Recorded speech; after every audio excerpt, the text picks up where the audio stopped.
Come manifest your best life with 190 Vision. All right. And today we have to talk about why individuals blame other people, like casting blame. Okay. So, in your opinion, why do you think people blame other people? Because they don't want to suffer consequences. Okay. Now, when you say suffer consequences, what are you talking about? Like, give me an example. Well, typically, if someone's being blamed for something, that means something went wrong. Something was not right. So that means if someone is being blamed for that, whatever situation took place, then there are going to be consequences to have to deal with. Like a child breaks the mother's vase and the mother is saying, "Why did you do that?" And the kid, because they don't want to get spanked or get in trouble, say, "Oh, it wasn't me, it was sister. Sister did it." So they blame someone else. Wow. So I'll ask you one question and you came up with a whole thing. So for example, to give you an example. So what you're saying is this. The moment someone asks you why you did something, automatically you think that you're being blamed for something. Yes, I think that's how it's usually looked upon. Oh, so now you're saying that's how it's usually looked upon. I think so. I mean, a lot of people know why questions don't normally, why someone did something. Yes, a lot of people might see that as, oh, I have to defend myself or protect myself. They're asking me why I did this, so now I have to have a reason. Well, see, I'm asking this question because if someone were to ask me why I did something, and this since I was a kid, and I know I didn't do it, my question would be, why do you think I did it? See, I wouldn't be trying to blame somebody. See, but you're... Right? So I wouldn't be trying to blame somebody because I don't feel as if though I'm being blamed. I feel as if though they're genuinely asking me a question. Now, they might be assuming that I did something, but that's why I would ask them, why do you think I did it, right? After saying that, why do you automatically jump to the conclusion that you're being blamed for something or that you're in trouble? Because that's how I grew up. Anytime I was questioned about something that happened, I was typically being grilled because of being in trouble, being blamed for something. You're being grilled? Well, that's what we say in America. Yes, they're okay. Well, you're being interrogated. How about that? Now you went to interrogated. Now this is getting serious. It was serious as a kid. Anytime you hear your name being yelled, uh-oh, what did I do now? Oh, so right away you immediately you knew you're in trouble. Something happened. Why else would they use that tone of voice? And then you get to them and the question, it's never asked in a nice way. It's always, why did you do this? Or why did that happen? Or whatever it might be. And of course, why is always associated now with, you have to defend yourself. You have to protect yourself. No, you mean you associate why. I associate it, okay. But I'm just, okay. No, go ahead. Go ahead. I mean, it's a general you. It's not just me. It's a general you because I see that in this society here in the United States. I understand, but because we're talking about you, that's why I said. Oh, specifically me. Right. Okay. Now, other people. I was just using myself as an example. That's correct. And that's why I wanted to bring it back to you. Because I see. We're talking about your example. Because there might be many people out there that don't react that way, right? Right, like you. Well, or you ask a question right back. Why do you think I did that? Me, I was immediately like, shut down. Don't even say anything. Pass the blame if you can. So that's the point, right? I wanted to find out why you would just automatically think, oh, I'm in trouble. Because I never really thought that I was in trouble, you know? And if I did something, I'd say, yes, I did it. And then they'd ask me, well, why did you do it? Then I give them the reason why.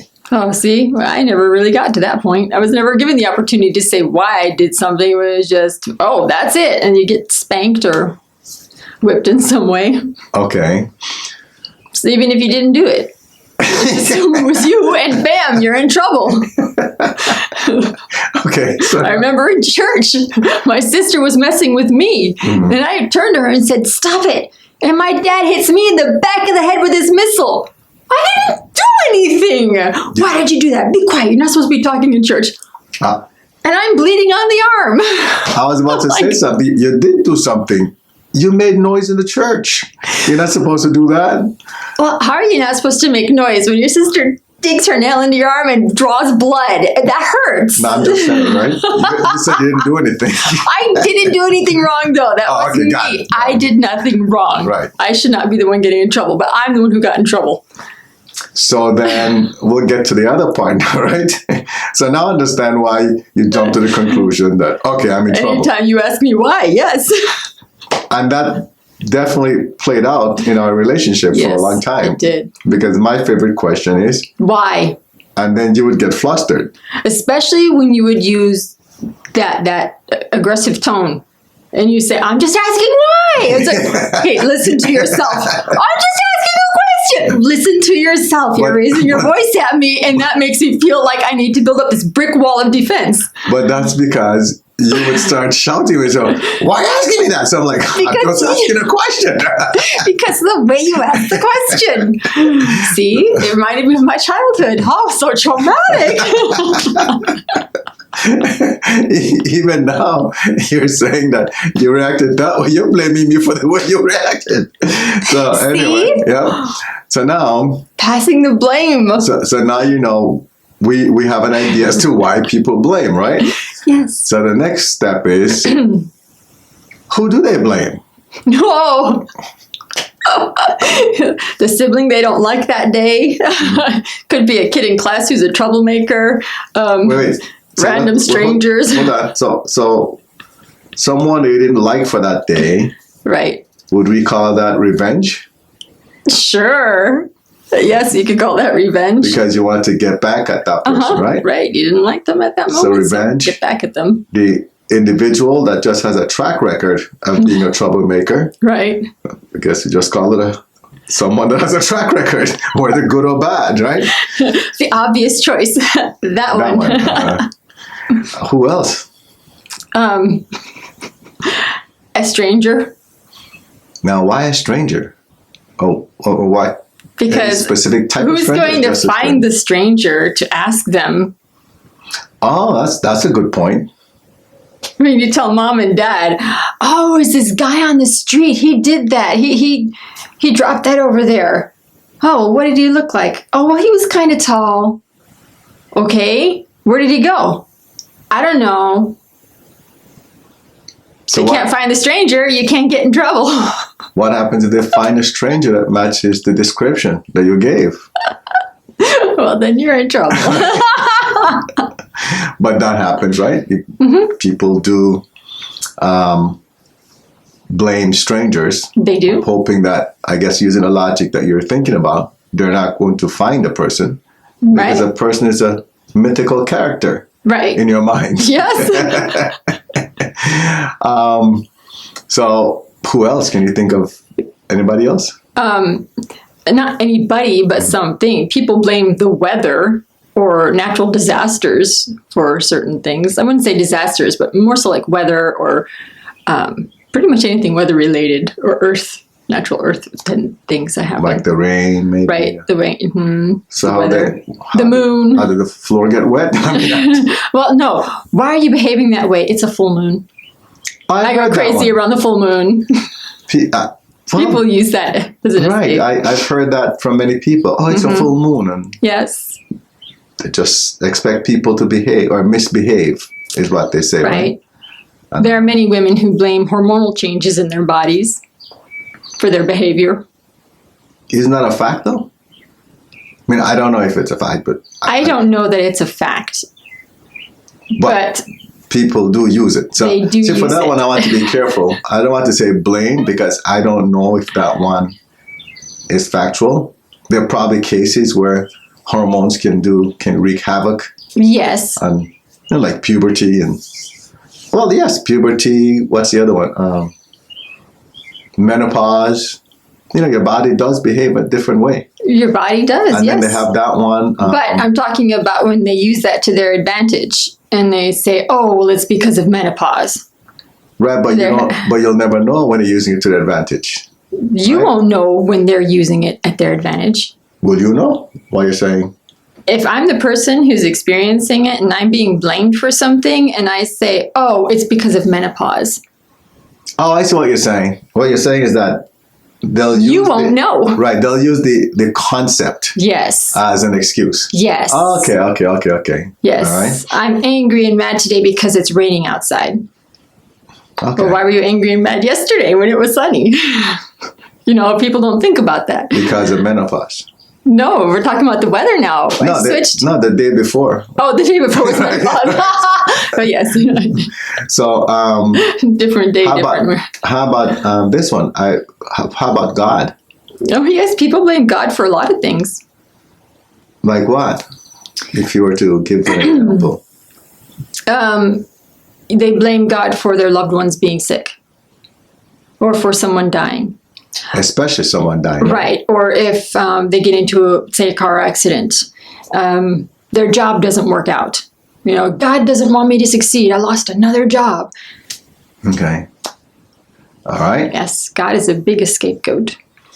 I also feel that politicians get blamed a lot. Yes, they do. For things. Mm-hmm. Who else? And I guess it could be anyone. It could be anyone or anything. So anyway, as far as, let's say, for example, someone were to, I've experienced the one about blaming God. And from my experience, I've seen it happen a few times, but in every case, it had to do with the individuals losing a loved one. Mm. And especially when it's a child. People seem to struggle with that one a lot. Mm-hmm. And I've spoken to individuals who've actually turned against God because they don't understand why God would allow certain things to happen. Mm-hmm. They seem to be okay with an adult passing. It's still a challenge to deal with, but they're okay with that one. Mm-hmm. But when it's a child, because they can't explain what has a child done, it's just a child. And that's how they see it. So they really have a hard time and they blame God and get really upset, leave the church if they were part of a church organization, and they don't want to hear about God anymore. So I've seen that one. Mm-hmm. Do you have any example of, let's say, someone blaming someone for revenge? Do you have any example of that? Maybe? No. No? Okay. I mean, not a personal example. I could make something up. No. I mean, real examples, right? I have one. I remember with the soccer team years ago, I had two boys that they were very competitive. I won't give their names, but they were very competitive. And they both thought that they were excellent. They were the best players on the team. That's how they thought. So even during practice, they would go at each other so physically, argue, and sometimes literally break out into fights. We'd have to go and separate them, right? Mm-hmm. One of the things I would notice is that once they got physical, one would go and kick the other one, right? Mm-hmm. Beats him with the ball, nice play, just runs past him. The one that got beat would run, one was more aggressive than the other one. So if the aggressive one got beat, he would run after the other one and just kick him to trip him, just kick him. And I go to him and say, why do you do that?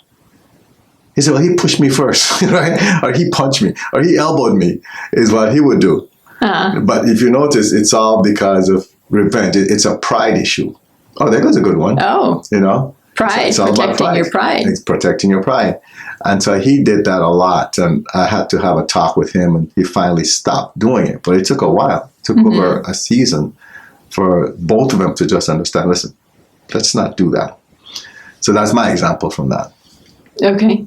How about an example of, curious about this one, blaming a stranger, a complete stranger? Oh, that one I can only use what I've seen like on the news or in media. And that would be, there was a few years ago, a woman who had disappeared, and the husband had gotten the whole community involved looking for the woman. It was all over the news and everything. And then she appeared like 3 weeks later, and she said that 2 Latino women had kidnapped her, bound her, and beat her, and did all these things to her, and it turned out not to be true. That she... Did she have proof that they beat her? Like, what? Oh, well, her body was physically beaten up. Oh, she was okay. bound when they found her. But her boyfriend or friend, who was a man, came forward and said that she was with him during those 3 weeks, and he helped her with some things, but then she hurt herself, and she did all these things to herself. But she blamed it on 2 Latino women who did not exist. So now, why, in your opinion, why do you think she would blame? Well, let's go back. And normally you'll probably be surprised when I ask this, but what was the color of the lady's skin? The one that... Oh, the lady was a white woman, Caucasian woman. Okay. Mm-hmm. So now, why do you think this woman, being Caucasian, would blame 2 Hispanic women as the abductors? Probably because the Latinos are known in California for causing trouble. At least that's the reputation. That's right? the reputation. Not no, but people. That would be easy to believe, wouldn't it? By Right. many people, not by all, because I wouldn't believe it, but other people, depending on what your experience has been, you'll believe. Well, yeah, that's very plausible. So it goes back to one of the examples that you gave about choosing a story that, or choosing someone that has a reputation already. Right. The story can be credible even without proof. Correct. Interesting. Yes. So now, let's go back to this whole blaming thing. Okay. How do you still blame? Do you still look for reasons to blame people for things? Me, no. I don't. Nope. Why don't you? Because I've learned better. I've learned to accept responsibility so I could move forward in life. You want to tell us about that a little bit? What you mean by you've learned to accept responsibility? Like, how did you figure that out? Because when I was going through life in my years after high school, early years, and things didn't work out, I always blamed someone or something. There always had to be some reason why things are not working out for me. And when it came to my attention that it's from motivational speakers, that really you have to be responsible and accept responsibility for things you do and be honest with yourself, that's when I said, okay, if I'm going to grow in life and continue on an upward path, the path I think I should be on, then I need to stop blaming things that happen to me on other people or things or situations. I have to make sure that I realize I did this to myself. I put myself in this position. Then I can learn from it and grow and not be in that position ever again. So you made the changes because of motivational speakers? Well, that's where I got it from. That's where it started. Okay. Yes. That's where you started. Then what? How did it Then I continue? started to learn about the teachings, and I really realized that if I want to learn my lessons in this life and balance my karma, I really need to be honest with myself and in every situation, so that way I can learn the lessons I'm supposed to learn and move on. Now, when you say be honest with yourself, could you elaborate on that a little bit? Accepting responsibility for things I've done. Being honest with yourself is... I'm trying to think of a good example, but it's not coming to mind. Well, how about if we do this? So it sounds to me as if though you said, okay, I want improvement in my life. Right. I don't want to live like this anymore. Exactly. Pretty much. So you made a decision that you wanted to experience a change of some kind. Yes. An improvement.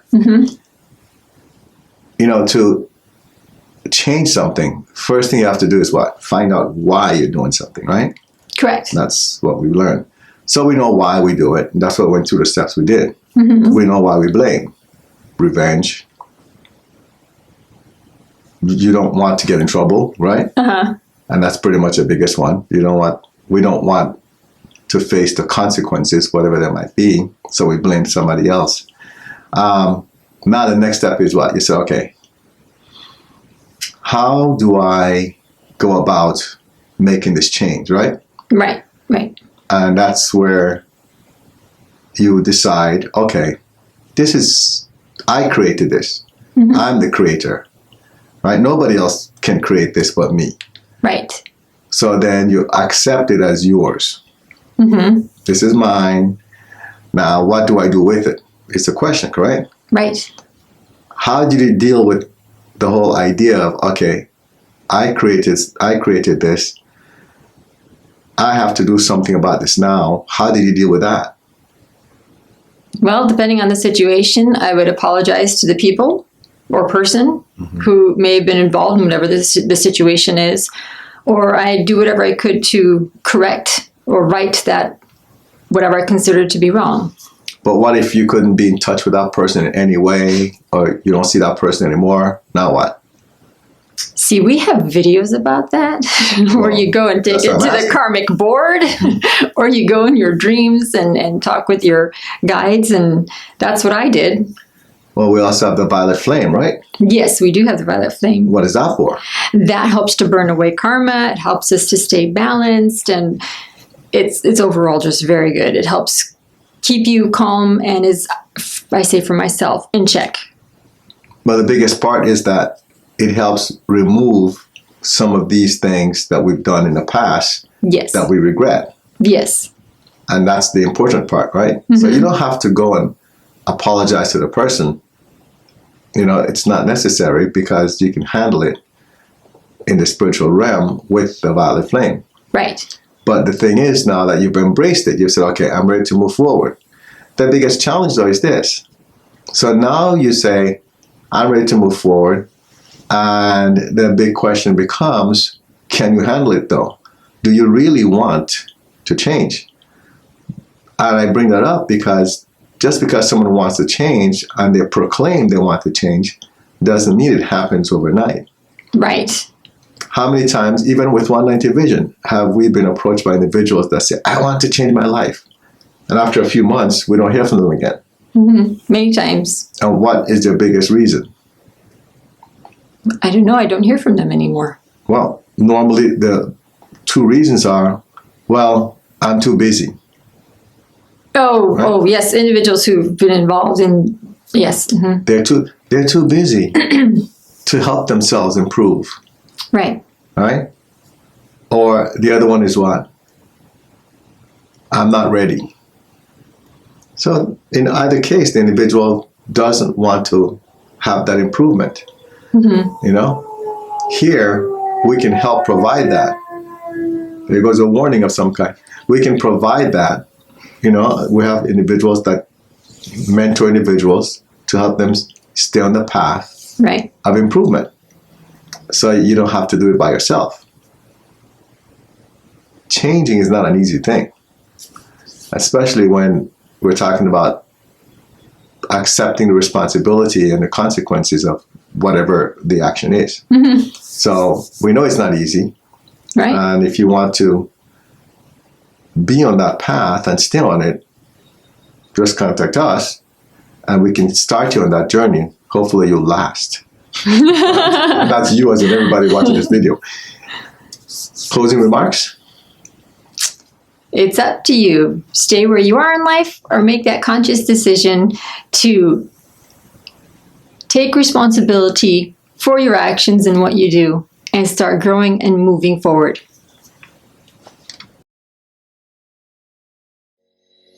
Remember to subscribe and like this YouTube video or Spotify podcast. Join the Facebook group 190 Vision to connect with others who are on a similar journey.